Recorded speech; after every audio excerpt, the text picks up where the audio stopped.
नमस्कार, स्वागत है आप सभी का देवभूमि समाचार में। मैं आपके साथ निकिता कश्यप। बुलेटिन की शुरुआत करते हैं। उत्तराखंड के मुख्यमंत्री पुष्कर सिंह धामी ने आज हरिद्वार पहुंचकर केंद्रीय गृह मंत्री अमित शाह के साथ मार्च के प्रस्तावित कार्यक्रम की तैयारियों का जायजा लिया और जहां कार्यक्रम स्थल बैरागी कैंप का स्थलीय निरीक्षण उनकी ओर से किया गया और उनकी ओर से आवश्यक दिशा निर्देश भी दिए गए हैं। और जहां मुख्यमंत्री पुष्कर सिंह धामी ने बैरागी कैंप पहुंचकर कार्यक्रम स्थल की व्यवस्था, सुरक्षा प्रबंध, पार्किंग, यातायात, पेयजल, बिजली और अन्य मूलभूत सुविधाओं का भी निरीक्षण किया और जहां कार्यक्रम स्थल पर लगाई जाने वाली प्रदर्शनी के स्थल का भी मुख्यमंत्री पुष्कर सिंह धामी की ओर से निरीक्षण किया गया है। कार्यक्रम में प्रदर्शनी के द्वारा सरकार के द्वारा लाए गए 3 कानून बीएनएस को लेकर जानकारी भी दी जाएगी और जहां सरकार के द्वारा किए गए 4 वर्षों के कार्यों का भी अवलोकन किया जाएगा। तो अपने समय से होगा ही, लेकिन हम लोग जो काम अभी तक हुआ है वो सब काम भी जनता के सामने लगातार रखते आए, तो इस बार भी रखेंगे। जो ये कालखंड हो रहा है, इस कालखंड का और आने वाले समय की जो हमारी रूपरेखा है वो भी उत्तराखंड की जनता के सामने रखेंगे। ईरान युद्ध के कारण से हरिद्वार कुछ मंगलौर क्षेत्र के कुछ लोग उनको लाने की नहीं, उसके लिए हम विदेश मंत्रालय के लगातार संपर्क में हैं और हमारा जो दिल्ली का आरसी कार्यालय है वो लगातार उस पर काम कर रहा है। अनेक लोगों से वहाँ संपर्क भी किया गया है। सभी को सुरक्षित निकालने के लिए हम पीएमओ से, भारत सरकार के जो विदेश मंत्रालय हैं, अन्य जो वहाँ पर इनका कोऑर्डिनेशन करने वाले लोग हैं, उन सभी के संपर्क में हमारा प्रयास है सभी को सुरक्षित निकालने। चारधाम यात्रा को लेकर आगे चारधाम यात्रा की तैयारी बहुत पहले से हम लोगों ने प्रारंभ कर दी थी और सभी तैयारियां पूरी हो गई हैं। अंतिम चरण में उसकी तैयारियां हैं। अच्छा चारधाम यात्रा होगी, एक अच्छा अनुभव यहाँ से लोग लेकर जाएंगे। इसी प्रकार से कुंभ मेला भी बहुत अच्छा आयोजन उसका हो। यहाँ पर एक बड़ा आयोजन है और हरिद्वार आसपास के क्षेत्रों से और उत्तराखंड के सभी क्षेत्रों से प्रमुख जो हमारे कार्यकर्ता हैं, पदाधिकारी हैं, अन्य जो समाज के अनेक क्षेत्रों में काम करने वाले लोग हैं, वो सभी सहभागी होंगे और यहाँ पर हमारे सभी विधानसभा क्षेत्रों का प्रतिनिधित्व होगा। पूज्य संतगण भी इसमें रहेंगे। अन्य जो हमारे सामाजिक संगठन चलते हैं, धार्मिक संगठन चलते हैं, उन सभी को भी आमंत्रित किया जा रहा है और विशाल वहाँ रैली होगी। आप देख ही रहे हैं, इसकी तैयारी बृहद स्तर पर चल रही है और इसमें मुख्य रूप से बीएनएस में जो बदलाव हुए हैं, बीएनएस जो भारतीय न्याय संहिता में 3 कानून आए हैं, उन 3 कानूनों के आने से इस प्रकार से जनता के लिए सुविधाएं बढ़ी हैं, उनके लिए न्याय त्वरित गति से मिलने लगा है, प्रभावी तरीके से हुआ है। उसकी यहाँ पर एक प्रदर्शनी भी लगाई जा रही है और उसका पूरा एक पुलिस विभाग और भारत सरकार के प्रतिनिधि उसका संयोजन कर रहे हैं। इसके अतिरिक्त जो पिछले सालों में डबल इंजन की सरकार ने जो काम किए हैं, जो उपलब्धियां उत्तराखंड राज्य की रही है, उसका भी यहाँ पर एक आयोजन होगा। बहुत उत्साह है लोगों में। तो 7 मार्च को केंद्रीय गृह मंत्री अमित शाह का हरिद्वार का दौरा रहने वाला है और इसको लेकर मुख्यमंत्री पुष्कर सिंह धामी की ओर से अर्ध कुंभ दिव्य और भव्य तरीके से होगा, उनकी ओर से जानकारी दी गई और जिसके लिए भारत सरकार ने 500 करोड़ रुपए की धनराशि भी स्वीकृत की है। और जहां मुख्यमंत्री पुष्कर सिंह धामी ने कहा कि सभी व्यवस्थाएं सुनिश्चित होंगी, सभी का क्रम बनेगा और अमित शाह के दौरे को लेकर मुख्यमंत्री पुष्कर सिंह धामी ने जानकारी दी कि 7 तारीख को गृह मंत्री अमित शाह हरिद्वार के दौरे पर है। प्रधानमंत्री नरेंद्र मोदी और अमित शाह की मार्गदर्शन में अर्ध कुंभ दिव्य और भव्य होगा और एक अच्छा अनुभव भी प्राप्त होगा। कुंभ मेला बहुत भव्य तरीके से आयोजित होगा। भारत सरकार ने अभी आदरणीय प्रधानमंत्री जी के मार्गदर्शन में हमको 500 करोड़ रुपए की धनराशि तैयारियों के लिए दी है। राज्य का प्रशासन, हमारा मेला प्रशासन, जिला प्रशासन बहुत तेजी से हम लोग मेले की तैयारी कर रहे हैं। सभी व्यवस्थाएं सुनिश्चित होंगी और सभी का क्रम बनेगा। हम भारत सरकार से भी निवेदन करेंगे जैसी आवश्यकता। गृह मंत्री जी 7 तारीख को यहाँ आ रहे हैं और उनके ध्यान में सारी बातें हैं। उनके मार्गदर्शन, माननीय प्रधानमंत्री जी के मार्गदर्शन हम मेले को बहुत भव्य स्वरूप देंगे। अच्छा मेला होगा, एक अच्छा अनुभव लेकर सारे श्रद्धालु मां गंगा के इस तट से देवभूमि उत्तराखंड से जाएंगे।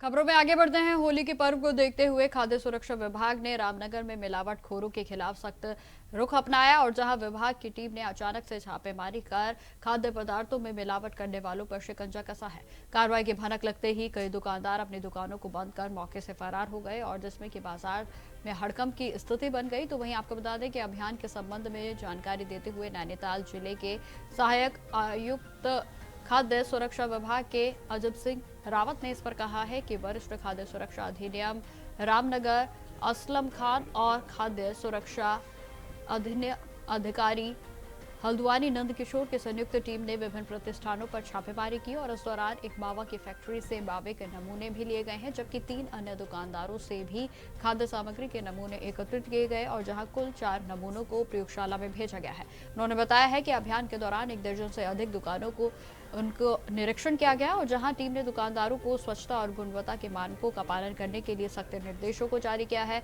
सहायक आयुक्त ने स्पष्ट चेतावनी देते हुए कहा कि जनता के स्वास्थ्य के साथ किसी भी प्रकार का खिलवाड़ बर्दाश्त नहीं किया जाएगा।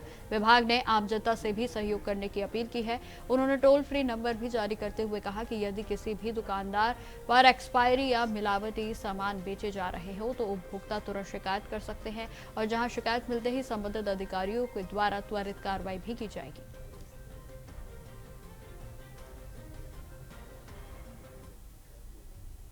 होली के त्योहार को दृष्टिगत रखते हुए और रमजान का जो पवित्र माह है वो चल रहा है इन दिनों, तो उसी परिप्रेक्ष्य में खाद्य सुरक्षा आयुक्त महोदय उत्तराखंड देहरादून और जिला अधिकारी महोदय जनपद नैनीताल द्वारा दिए गए निर्देशों के क्रम में संपूर्ण जनपद में तैनात खाद्य सुरक्षा अधिकारी के द्वारा इन दोनों नमूने संग्रहण के कार्य किए जा रहे हैं। विशेषकर जिसमें संभावना ये रहती है कि मिलावट की संभावना रहती है, उन्हीं खाद्य पदार्थों पर विशेष फोकस हमारा रह रहा है। उन्हीं खाद्य पदार्थों का नमूना संग्रहण किया जा रहा है।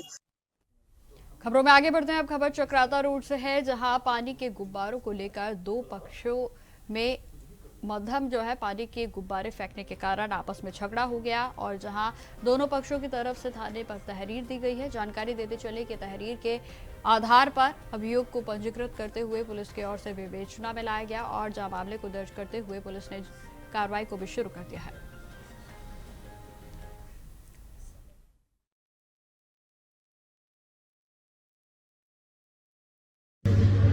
आज दिनांक 2 मार्च 2026 को शाम को 5 बजे चक्राता रोड पर कुछ व्यक्तियों द्वारा पानी के गुब्बारे लोगों पर फेंके जा रहे थे, जिसके विरोध में सामने के दुकान वालों ने उनसे मना किया और उनका वीडियो बनाया, जिस बात को लेके इनके बीच में कहासुनी हुई और झगड़ा हुआ। इस पूरे प्रकरण की जांच पुलिस द्वारा की जा रही है और दोषियों के खिलाफ सख्त से सख्त कानूनी कार्रवाई की जाएगी।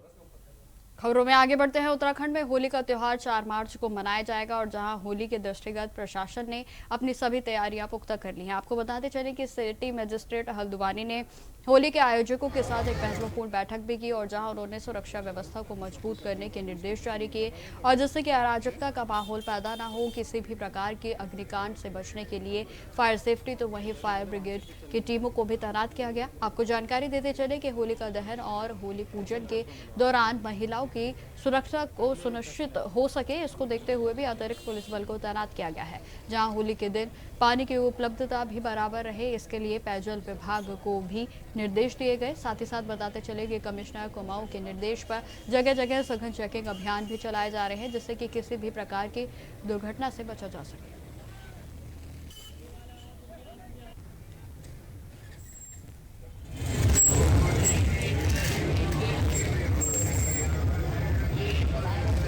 के दृष्टिगत कल जो हमारे विभिन्न जहाँ पर होली लगती है उसको आयोजित करने वाले समिति के लोगों के साथ साथ शहर के सभी गणमान्य नागरिकों के साथ पुलिस और प्रशासन तथा लाइन डिपार्टमेंट की बैठक आयोजित की गई थी।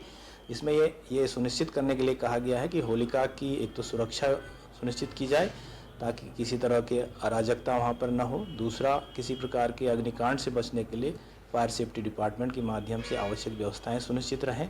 साथ ही क्योंकि दिन के समय होली पूजन होता है, उस समय महिलाओं का आना जाना रहता है, तो उसको उनकी सुरक्षा को ध्यान में रखा जाए। इसके लिए आवश्यक पुलिस बल तैनात किया जाए और रात्रि 8 बजे के पश्चात जहां पर भी होली दहन के कार्यक्रम है वहां पर कानून व्यवस्था के लिए आवश्यक पुलिस प्रबंध किए जाएं।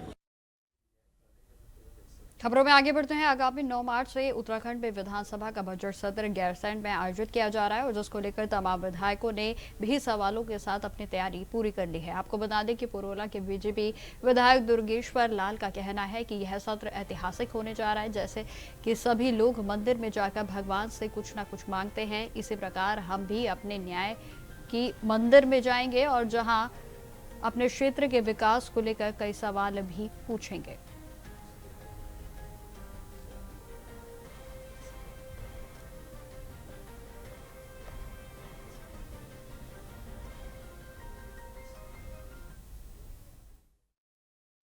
देखिए, सबसे पहले तो मैं पूरे प्रदेशवासियों को बधाई देता हूँ कि ये जो सत्र है एक ऐतिहासिक सत्र उत्तराखंड के लिए, क्योंकि ये अंतिम सत्र है इस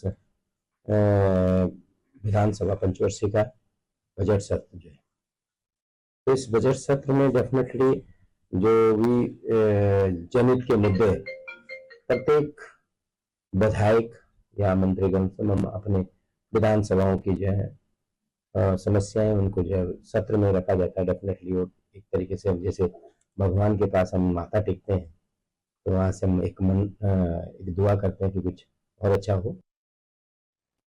उत्तराखंड में इन दिनों होली का अलग ही रंग देखने को मिल रहा है, जहां पहाड़ से लेकर मैदान तक हर जगह होली गाते हुए होलियारों का रंग नजारा देखने को मिल रहा है। तो देखिए, कमऊ की खड़ी और बैठकी होली का एक रंग, जहां उत्तराखंड में बसंत पंचमी से होली की शुरुआत हो जाती है तो वहीं शिवरात्रि से खड़ी होली की शुरुआत पहाड़ों में होती है।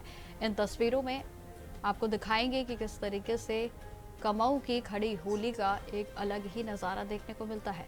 खड़ी होली में महिला होलियां सफ़ेद रंग की लाल बॉर्डर वाली साड़ी में नजर आती हैं तो वहीं पुरुष पारंपरिक वेशभूषा में सफ़ेद कुर्ते और पजामे के साथ सर पर सफ़ेद टोपी को ओढ़ते हैं और जहां बेहद ही अद्भुत ये नज़ारा देखने को मिलता है। जहां आपको बताते चले कि उत्तराखंड में पारंपरिक वाद्य यंत्रों के साथ होली का मजा और भी निराला हो जाता है। कमऊ की होली में भगवान की कथा और रामायण का भी वर्णन होता है और जहां राजाओं की कथा और वीर कहानियों का भी जिक्र होता है तो वहीं होलियार मनमोहक बताते हैं कि किस तरह से यह होली अपनी संस्कृति से जुड़ने का एक माध्यम है। विश्व में माना जाए तो जो कुमाऊं की होली है ये हर किसी त्योहार से एक विशिष्ट पहचान रखने वाली है। तो होली का रंग, होली का नाम सुनते ही क्या आता है, हुड़दंगबाजी, पानी, रंग। लेकिन जो कुमाऊनी होली है यह बसंत पंचमी के दिन से प्रारंभ हो जाती है। तब से सभी गांव घर के लोग अपने काम समाप्त करके शाम को एक जगह मिलकर बैठकी होली शुरू करते हैं। तो बैठकी होली जो हमारी कुमाऊनी होली है यह है राग और रागनी पर आधारित होली है। राग और रागनी पर हम गीत गाकर अपने देवी देवताओं की स्तुति करते हैं, अपने जो हमारे पूर्वज हैं, जो वीर हैं, वीर गाथाओं को गाते हैं और जो हमारा इतिहास है पुराना उसको हम इन राग और रागनी के द्वारा गाकर आने वाली पीढ़ी तक हम इनको पहुंचाते हैं। तो बसंत पंचमी से हमारी बैठकी शुरू हो जाती है और उसके बाद जब हमारी रंग एकादशी आती है, रंग एकादशी के दिन, शिवरात्रि के बाद रंग एकादशी के दिन हम रंग चढ़ता है, उसके बाद होली में रंग लगना शुरू होता है। तो उसके बाद हम खड़ी होली शुरू करते हैं। सभी लोग के बहुत ही हर्ष और उत्साह का है, मेल मिलन का त्योहार है और सभी इकट्ठे होकर यह गीत गा के और देवी देवताओं की स्तुति करके अपने इतिहास की गाथाओं को गा के इस होली का त्योहार मनाते हैं। होली के रंग में की खड़ी होली का बड़ा महत्वपूर्ण रंग है। हमारे बातचीत करने के लिए नरेंद्र चौधरी जी उनसे बातचीत करते हैं। सर, आज होली की रंगों की शुरुआत है, किस रूप में आप लोग मना रहे हैं, क्या कुछ कहेंगे लोगों को ताकि युवा पीढ़ी भी इस रंग को जाने? मैं पहले तो आप सबको होली की बहुत बहुत शुभकामनाएं देता हूं, पूरे प्रदेशवासियों को। होली का पर्व इस समय पूरे प्रदेश, पूरे देश में एक त्योहार के रूप में मना रहे हैं। विशेष रूप से जो हमारी कुमाऊं गढ़वाल की एक सांस्कृतिक विरासत है, इस समय पूरे प्रदेश में बैठक होली, खड़ी होली की धूम मची है और उसी कड़ी में आज हमारे निवास में बहुत सारे हमारे रंग कर्मी यहाँ पर आए हैं जो खड़ी होली और बैठक होली के माध्यम से आप देख सकते हैं कि जिस तरह से जोड़ा चाचरी के माध्यम से लगातार एक खुशियों को लोगों के बीच में जो मतभेद है उनको बुलाते हुए एक साथ मिलने के लिए, एकजुट होने के लिए उनको संकल्पित कर रहे हैं। मतलब आपने वो मुहिम छेड़ी है कि नशा मुक्त हो सके, युवा इस नशे से भाग सके, होली में तो नहीं अलग होता है। बिल्कुल, अगर नशा करना ही है तो आप होली का कीजिए, आप संगीत का कीजिए, आप झोड़े चाचरी का कीजिए। नशा केवल ड्रिंक या गलत तरह की व्यसनों का ही नहीं होता है। नशा वो भी है जो अपनी संस्कृति को आगे बढ़ाता है, अपने कल्चर को आगे बढ़ाता है। फौज में एक देश का जवान शहीद हो जाता है, वो भी नशा है। यानी कि ऐसा नशा करना चाहिए जिससे समाज का उत्थान हो।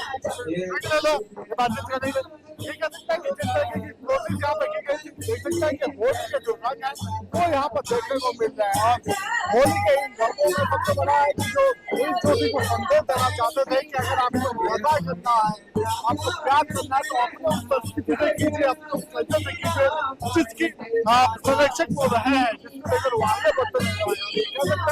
यही होली के 3 दिन के बाद देखने को मिले और सभी लोगों को होली की बहुत बधाई दें, बात आगे बढ़ाने की तो अपनी संस्कृति को संरक्षित करते हैं। तो होली के पर्व के अवसर पर पौड़ी के मुख्य चिकित्सा अधिकारी डॉक्टर SM शुक्ला ने जनपद वासियों को होली के हार्दिक शुभकामनाएं दी और जहां उन्होंने होली की रंगों और उन्होंने कहा कि होली आपसी सौहार्द का बेहद ही महत्वपूर्ण त्योहार है जिसे सभी को सुरक्षित और संयत तरीके से बनाना चाहिए। जहां उन्होंने जानकारी दी है कि होली के मद्देनजर उनके अधीन आने वाले सभी सरकारी अस्पतालों और स्वास्थ्य केंद्रों को अलर्ट मोड पर रहने के निर्देशों को जारी किया गया है और जहां CMO ने कहा है कि त्योहार के दौरान कई बार लोग नशे की ओर आकर्षित हो जाते हैं और जैसे कि सड़क दुर्घटनाएं और अन्य घटनाओं की आशंका भी बढ़ जाती है और इसी को ध्यान में रखते हुए सभी अस्पतालों में पर्याप्त चिकित्सालय स्टाफ की तैनाती, आवश्यक दवाइयों की उपलब्धता। तो वहीं आपको बता दें कि आपातकालीन सेवाओं को भी सक्रिय रखने के निर्देश जारी कर दिए गए। की तरफ से हम अपने प्रदेशवासियों को, जनपद वासियों को होली की शुभकामनाएं देते हैं। होली उनके लिए शुभ हो, होली की बधाइयां प्रेषित करते हैं। अपने अधीन जितने भी चिकित्सालय हैं सबको पहली बात तो अलर्ट मोड में कर दिया है, क्योंकि होली ऐसा त्यौहार है जिसमें लोग नशे की प्रवृत्ति की तरफ ज़्यादा आकर्षित होते हैं और उसमें एक्सीडेंट की संभावना बढ़ जाती है। तो सभी 108 और हमारी सरकारी एम्बुलेंस और सभी अस्पताल जितने ही हैं वो सब अलर्ट मोड पे हैं। होली के दौरान जनता से ये अपील है कि नशे का सेवन न करें। तो फिलहाल मेरे साथ इस बुलेटिन में इतना ही। देश दुनिया की तमाम खबरों की जानकारी के लिए बने रहें हमारे साथ। नमस्कार।